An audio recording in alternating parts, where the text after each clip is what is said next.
Good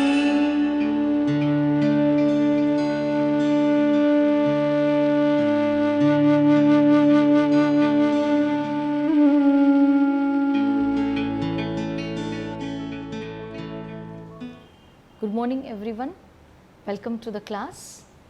Today we will be learning something about the dance and dramas in Myanmar. Myanmar folk culture. Myanmar culture is essentially a folk culture. Buddhism, which originated in a rural setting such as that of Myanmar, has pervaded its life since the 11th century and has blended harmoniously with Hulk culture. The emphasis given by Buddhism to equality among all men and women and to the liberty and dignity of the dividable hits in with Tibet, Burma social tradition. The feast of merit in China, Imar for example, has the some folk background as that of a Buddhist Myanmar. Alms giving are money, the doming, singing, music and general gaiety of a Kachin sacrificial alteration are reflected in the Myanmar ornament imitating by as a movie in the Buddhist order of monks, and the animals, monsters, trees, flowers and abstract designs carved on the central part of a Kachin means club are similar to those raved on the doors of the palace of the kings. Some observers maintain that Myanmar culture is animistic, others that it is Buddhist, but all agree that it is Myanmar. Myanmar drama in 1886 appeared to be dying with the passing of the old kingdom. As it was essentially a folk drama, however, it survived with the regaining of independence gathered new strength. Myanmar dancing, if we see, it appears in two general modes meeting in the Juve. The provincial or agricultural festivals continue mostly as a New Year feast, the water festive, and the February harvest feast when paddy is knepped after 8 months of field work. At the New Year feast, young men dance along village and streets, are caught by elder ladies who bind them and black their faces. They must do the monkey dance to obtain release by ransom. The absolute Nibatkin had many mime dances with its Jataka legends. Another range of village dancers portrays the 37 nuts or nature spirits alternated with havsa or recitations of stories in reuse with mime and music. The animistic net plays had a parallel in puppet plays, same with significant animal characters, each of which performed a traditional and typical dance belonging to that animal. Myanmar dances, unlike Greek dances, begin with women.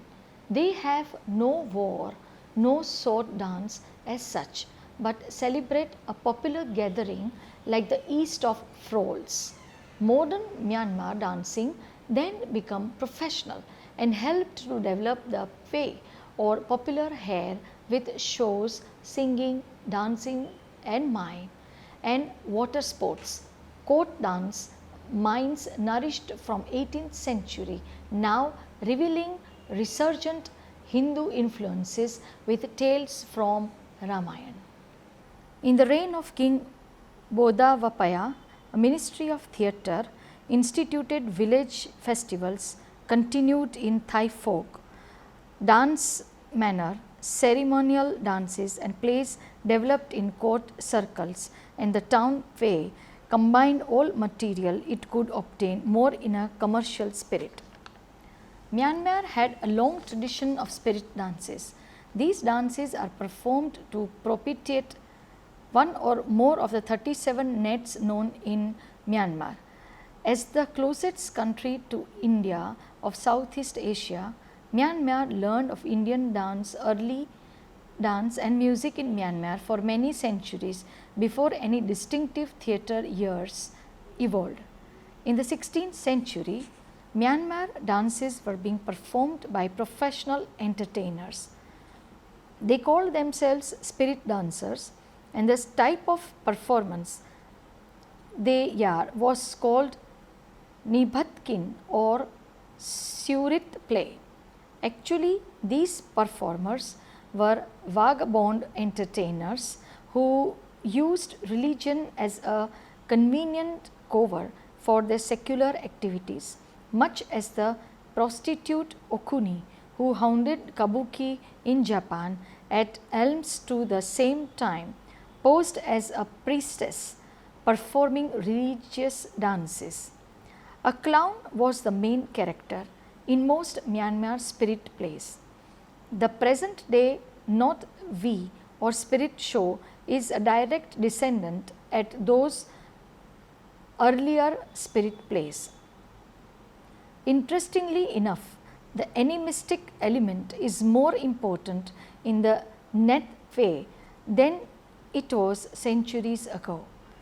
In contemporary Net power, the main oracle performed by Neth Kedov, the main dance performed by a Neth Kedov, a professional dancer, medium who through the dance calls down into herself Net spirit for purpose of foreseeing future.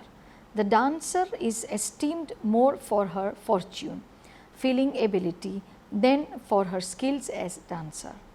The Phe is the national amusement of the people of Myanmar. The word Phe covers all varieties of theatrical entertainment in Myanmar, something that is shown, and it is exactly equivalent to the word show. At present, there are 6 different types of current power. They exist all over Myanmar and are now most concentrated in the port city of Rangoon. The most important of the Phes is the Z ray. It colloquially means any performance of the classical theatre by a troupe of actors who, as the story progresses and the narrative permits, indulge in long passages of dance sequences. It refers to the endowment's body of stories and legends concerning the life of Buddha. Loyally, a Z-Phe extends from 9 am to 4 am. The play is set in one of the classical periods of Sarmai's history. Kings, queens, deceitful courtiers and plotting Jorum ministers are the characters. The themes are about the cuteness of succession to the throne, flights by night into the woodland, hideouts, consented identifies, and finally happy marriages and restorations to the throne. There are alternating scenes of comedy and matches. The overall theme is progress of happiness of the leading characters into preparation and hardship. The ending is always a reunion and gladness prevails. The main dance scene is around 2 am for 3 am called 30 Pa Thao. The excuse in the plot may be a festival or marriage or irrelevant interlude with no bearing on the plot. After that, the play resumes and leads towards its denouement. The full orchestra of Myanmar instrument plays constantly announce a scene of gladness or sorrow by lay the setting of a forest or court to subtend the overall mood. The orchestra is called saying. A drone of instruments are used, for example, carved teakwood, saxophones, several large drums, ivory horns and various other percussion instruments. The 2 chief instruments of the siring orchestra, one is a circle of 1 small prided drums ranging in sound from low to shrilly high. Drums encased in a sort of circular picket finance of gold painted flats studded with briefs of sparkling reflecting mirrors. The other one is a pole from which homes 2 large songs of heavy metal. its flame shot like a mythological beast. The digs reverberating renounce of the songs punctuates the main pulses of the music and electronize the basic funning of the orchestra. Myanmar music ranks second in Asia only next to Indonesian music. Nearly all dancing in Myanmar is based on or derived from the classical Z way. They are energetic, designed to execute, agitate and stimulate, and women always dance together. Another type of way that Myanmar offers is the Neth way or spirit dance. It can be performed only on astrological auspicious days. They concern themselves with spirit, most of which were recognized by the earliest inhabitants of the country before the advent of Buddhism, and they are in the essence of exorcist rituals and may or may not, depending on occasions and the mood of medium, turn into trance dances of possession. The spirit dance is also used as a means of divination. It requires a number of things and a number of performers.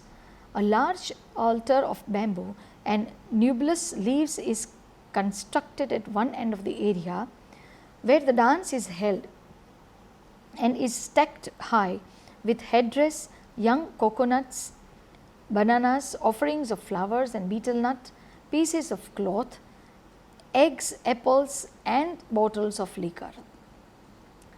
These spirit dances, according to people of Myanmar, were also an element of democracy in old days during the sometimes tyrannical rule of the kings.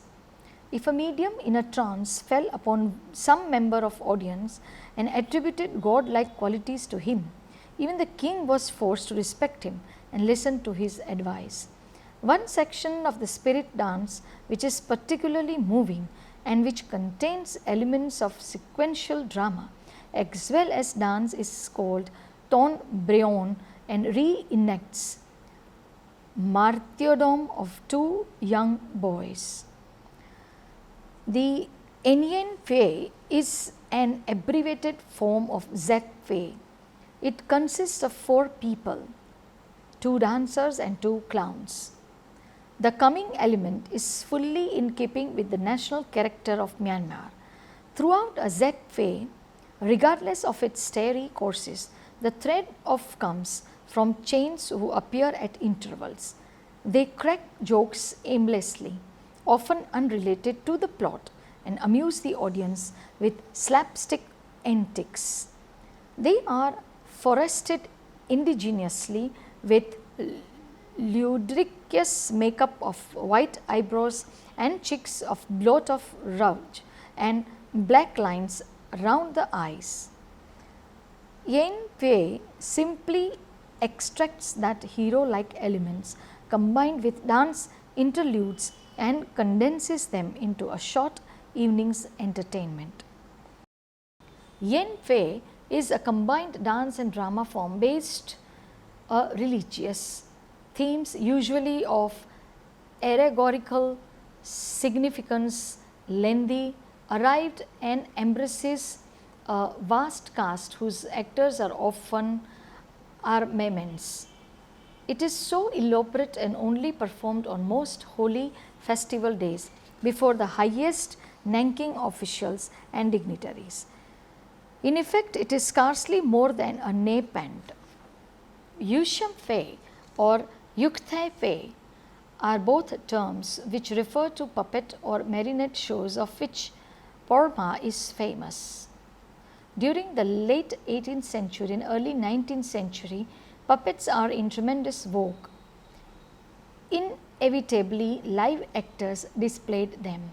At present, only one living descendant of many line of puppeteers who lives in Mandalay and gives occasional performances. Being divorced from popular support for so many years now, the aged master was able to concentrate on the perfection of his own idea of the art without hindrance. or virginally those marionette plays were only simple animal acts which were unformed and animals danced and paraded for audiences of children under the influence of Myanmar court drama, full scale puppet plays come to be staged in the 19th century. Shortly after the conquest of Ayodhya, King Bodovpaya appointed a minister of theatre who was responsible for regulating and encouraging the drama. The minister tried unsuccessfully to recast existing theatre into a more suitable mold. He found live actors to be reluctant lot, so he set about creating a puppet drama over which he could have complete control. The puppeteers were recruited from among the best performers of the time and the troops sent around the countryside. Surviving marionette figures who orgies with red, greens and gold faces and comical headgear like masks worn by Thaikon dancers. The technique of performance is quite advanced as it can be seen from the fact that up to 60 steering were used to manipulate the apoyodav votaries of the spirits, a figure which connected with animistic net worship appeared in every Buddhist Jataka puppet play. Marionette plays became very popular in the early part of the 19th century, but since troops were totally dependent upon court support, the connotation of Myanmar by the British in the middle of the century proved disastrous to the puppet theatre. In 1929, there was one puppet theatre in Myanmar. The most recent form of play in Myanmar, the Pya Zat or modern play, loyally comedies. Modern plays received special stimulus during the occupation of Myanmar by Japanese. The most interesting aspect is the acting talent and the ability revealed despite the classical traditions and the song, dance, drama, puppet melange. Myanmar theatre involves a special instinct for theatre, which is a native sense of acting in a Western sense. Prior of the 20th century, it was unusual for the Zatwe actors to err from Jataka plays, for it was considered contrary to the seventh law of Buddha for an actor to represent Buddha on stage. Halape mentions Mahajanaka by Likho as a dramatizatio of the Jataka, prepared for some theatrical company ad printed for role in 1875. Even earlier in 1872, the playwright Upon Nye wrote Vizen based on a Ceylonese vision of a Jataka story. But by and large, Jataka plays remained the province of the Marionette Theatre Unite shortly before World War I. The great Zatwe actor Bose introduced the custom of live actors performing Jataka. Myanmar court drama dates from 1767, when that courtiers were captured, their court drama was introduced. Myanmar nobles were fascinated by the subtlety and refinement of this imported theatre, and they were quick to adopt it. At first, the Thai plays were reproduced as nearly as possible. Dramas based on Ramayana and the adventures of Panji were translated literary form that into Myanmar, as in Thailand. The Ramayana was played as a birth story of Buddha, with Rama portrayed as future Buddha within a few years. However, Myanmar court texts had begun to connote in elegant verse their own plays on both traditional and new themes, and a distinctive. Myanmar court drama came into being court plays performed mainly at the Myanmar capital, first at Ava and later at Mandalay. Both vulgarized versions found their way into their patron of travelling personal troops, widespread knowledge of Rama story in Myanmar dates from the reflectively late period. Court drama was already descendant when the British arrived in Myanmar in mid 19th century. There were no new vets in the arts of performance was stagnating. Court drama had flourished for somewhat less than 100 years when a law years after the British conquered Myanmar, it ended almost abruptly as it had begun. The last vestiges of Myanmar court drama are seen in classical plays called Zat, in which dance and music and construe are reminiscent of Thai Myanmar classical dance drama. They are performed by many Zatfe theatres, Trois in central and southern Myanmar. Myanmar divides itself geographically and ethnically into the lower and upper areas. The power belonged to lower Myanmar of the ferric mains of the Loch. Upper Myanmar consists of hills and mountains. Shan dancing is the best seen during a festival or at the harvest time. All dancers in Upper Myanmar are amateurs since there is no professional art. Roughly classified, the dance of Upper Myanmar falls into three groups: the professional, those limitative of animals, and the fighting crib. Lays professional dances are single, eliminatory, troipings and trainings of boys and girls of villages. They walk about in a single sail, forming circles and arcs, and sing as they gesticulate with their hands and arms, usually the thumb and the forefinger curls to form a circle, and as the dulcet drums and fangs softly resound in at chill might air, the dancers spin out their unenergetic and graceful patterns. Animal dances are more complex. They are usually requested in full costume, imitative of the animal to be reproduced in dance, a thin horse, bind, yak, or the half bind, half woman, human kinnara. The dancer mimics the animal with precise and exact verisimilitude. It was a composition and a logical flow of emotion and chains of movements together in peaceful connected sessions. The dance is a representation, but by skill and artistry he is able to make it an improved and sensible depiction. The scope for humor and even vulgarity is clear. The dancer can mock the animal, exploit its stupidities, make its antics grotesque, ungainly or awkward to the Myanmar, something harmonious anyway in a human bedeking himself like an animal and going through the motions of a lesser creature, or can exhibit its severity and fill you with every at its placid calm and majesty.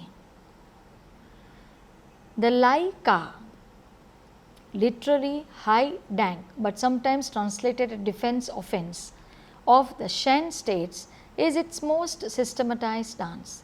It is basically a line of training or rehearsal, her actual combat. Its principle, like a palindrome of logic, is if you can dance, you can fight. If you can high, automatically you can dance. It is performed exclusively by men who are almost made except for an exiguous pair of shorts. Nudity is not only for enacom of movement or to show off the dancer's muscles, but to display, as far as modesty permits, his dark blue tattoos of floral designs which extend solidly around the body from waist to just about the knees. The basic beginning of fighting dance is called the free hand. It begins with the host held thumbs up at the chest. Then the empty-handed performer fails the air restlessly, pacing back and forth, pivoting and reversing suddenly, bouncing and skating blows at imaginary invisible enemies. The dancer twists, adorned and sinks cross-legged to the ground only to spring up as if unbinding his legs, and recommences his watchful, alert probing of the air of all times. The dance matches the rhythm and speed of the music, which change from time to time, according to indications from either the drummer or dancer himself. The second of fighting dances is sword dance flare. The dancer swirls, share and sleeking swords about his body at whirlwind speed over the head, never the neck and around the knees. There is real danger in this dance. If the perfume miscalculates or his timing halters, he would slice off an ear or yash his knees. The unsure beginner particles with his swords well away from the body. As he flows more expert, he brings the swords closed and closer in towards him. A master danger will in the heat of the dance keep the swords continuously grazing his body untidy.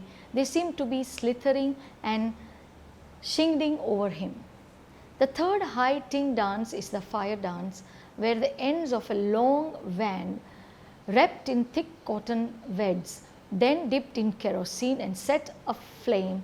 The dancer twirls it in his hands like a drum major, posing it through legs over his head and bringing it closer and closer to the body until the speaks sprinkle over him. Finally, he tosses it in the air and switches. It still spanning lie a Catherine wheel in one hand. Dance is made even complicated when a pair of dampers, each with two flaming vents in their lands, perform a mock fight, ducking and avoiding the feints and sallies of their partner and saying to each side to sequel the burning thrust of their lively opponents. There have been periods of rise and decline in Myanmar's theatrical world, but it is fortunate today to find Myanmar at one of its heights with seconds of good doctors, cancers and musicians.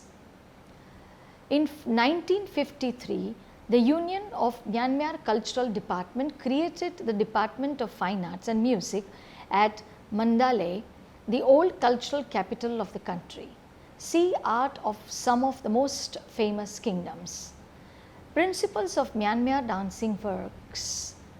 The dance in Myanmar consists of dynamics of poses, series of gesticulations specified and determined by the aesthetic pleasure which the sight of theme gives.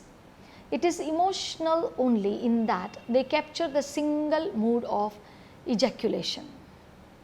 No graphic or pictorial telemeters associated with interpretative alone. No burden of understanding is placed on the spectator. The only thing required of him is an appreciation of the virosity and technical brilliance. Dancers leap into the air with arms twisting and curling. There are a series of deep ear bends, a series of Russian piles. They whirl around on one foot with the left extended. Performers smile throughout and occasionally break out laughing. Actors length as much as the audience. Myanmar find it more enjoyable if it is clear that the performer is having a good time too. The basic starting posture is close to a crouch. The knees spread as far apart buttocks, thrust back and the pelvic are reach stretched until the dance hovers above the floor. The heels are held together, the feet are splayed outwards in a wide V. Ebors with hands at the hips and hangers pointing towards audience, thrust rewards and held close to the body so that they look like leatherless hold wings. It traces about 6 months for the average year-old child to learn the dance of greeting and master the 10 basic steps it contains. He begins with the feet, practices rhythm by lifting the feet as if marking time. Then there it followed by walk, and finally adds hand gestures and more advanced turn. The emotional range of Myanmar dancing is limited. Sorrow is represented in arch lately. Myanmar say that you cannot dance if you are really sad personally and grief stimulated or real. Afford no chance for dancing. Sad song passages render the dance more measured, the music slower, the drums being leisurely, and the dancer moves with a touch of restraint. To a certain extent stylized, the artificiality of dance and its connections due to influence of the puppets, imitations of stiff jerky walk of puppets and excessively soaring springs into the air.